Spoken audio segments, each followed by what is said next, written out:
freedom ring. On Sunday, the 31st of January, 2016, less than 24 hours before the Iowa caucus, Bernie Sanders received an endorsement from screenwriter, filmmaker, author, journalist, and left-wing activist Michael Moore. Now, if you've seen or read any of Michael Moore's works, or kept up with his contributions to political discourse, this endorsement is definitely not unsurprising. Many of his more famous works, including Capitalism: A Love Story, Sicko, and Where to Invade Next, highlight that an endorsement of Democratic presidential candidate Hillary Clinton would be just as likely as an endorsement of Republican presidential candidate Donald Trump. Moore's passionate support of the United States working class and poor continues in his rather succinct endorsement letter to the electorate endorsing Democratic presidential candidate Bernie Sanders for the President of the United States of America. In the letter, posted to Michael Moore's website, Moore explains how he has been a supporter of Bernie Sanders ever since he was asked by the Sanders campaign to hold a rally for Sanders to become Vermont's congressman, and how that support, starting in 1990, was never given cause to waver. The letter, written to his, quote, dear friends, highlights that Michael Moore is a polarizing figure, though the endorsement will probably not discourage anyone from supporting Bernie Sanders. Rather, Moore can only speak to those who already support him, not a small audience by any means. Instead, this audience most likely already supports candidate Sanders, and that Moore's official endorsement will bring no additional voters to Sanders' side. That said, why did Michael Moore write an entire letter rather than a simple tweet like most others who have officially endorsed candidate Bernie Sanders for the presidency? Because of what that letter contained therein. Michael Moore's typical, witty, succinct style that conveys large themes in simple prose. Moore's letter gives the Sanders campaign and Sanders supporters talking points and additional ammunition to bring to the discussion.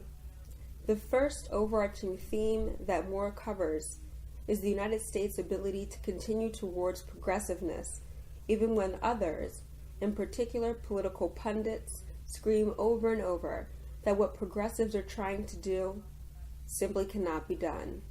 From electing a Catholic, President John Kennedy, to electing a president who had never served in the military, President Bill Clinton, to electing the first black president, President Barack Obama. The electorate has constantly proven pundits wrong, and now those pundits have given the electorate another no, that the electorate will never elect a democratic socialist. Moore explains the establishment media does this to scare the public to vote against their better judgment, creating the completely fabricated concern that the electorate is concerned about Sanders for his electability. Cue questions about age or about being a democratic socialist. Moore cites polls that show Sanders is more electable in a primary against Republican presidential candidate and winner of the Most Unintelligent Candidate Award, Donald Trump. As well, including Democrats and independents, something most polls do not combine, Sanders overtakes Democratic candidate Hillary Clinton in an even larger margin in a head-to-head versus Donald Trump. In this, actually, Hillary Clinton has more of an electability problem. The letter gets scathing as Moore questions Hillary Clinton's doubt about universal or single-payer health care, equating her lack of progressive ideals to those who doubted women would have the right to vote, or that the Civil Rights Act of 1964 and the Voting Rights Act of 1965 could both be passed, and so close together. This comparison is no accident. Moore is very much against candidate Clinton's vision of the future. Continuing, Moore includes a very easy-to-read chart comparing candidate Sanders and Clinton and Republicans. As Moore states in his letter, quote, this chart, it says it all, end quote. On gay rights, Bernie Sanders has been a lifetime supporter. Hillary Clinton opposed gay rights until 2010. On the wars in Libya, Iraq, Afghanistan, and Syria, Bernie Sanders was against, while Hillary Clinton was for all of those wars. On the regulation of Wall Street, Bernie Sanders has a yes voting record and voted to uphold Glass-Steagall, while Hillary Clinton praised the repeal of Glass-Steagall. On the Trans-Pacific Partnership, the TPP, and the North Atlantic Free Trade Agreement, NAFTA, Bernie Sanders was against all of these, while Hillary Clinton voted for the TPP and NAFTA. On campaign finance reform, Citizens United, and super PACs, Bernie Sanders authored a constitutional amendment against Citizens United, and Bernie Sanders has refused super PAC money. Hillary Clinton purports to support reform, but has taken over $1 billion from banks and corporations and has a super PAC. On climate change, Bernie Sanders proposed a carbon tax, while Hillary Clinton opposed the carbon tax.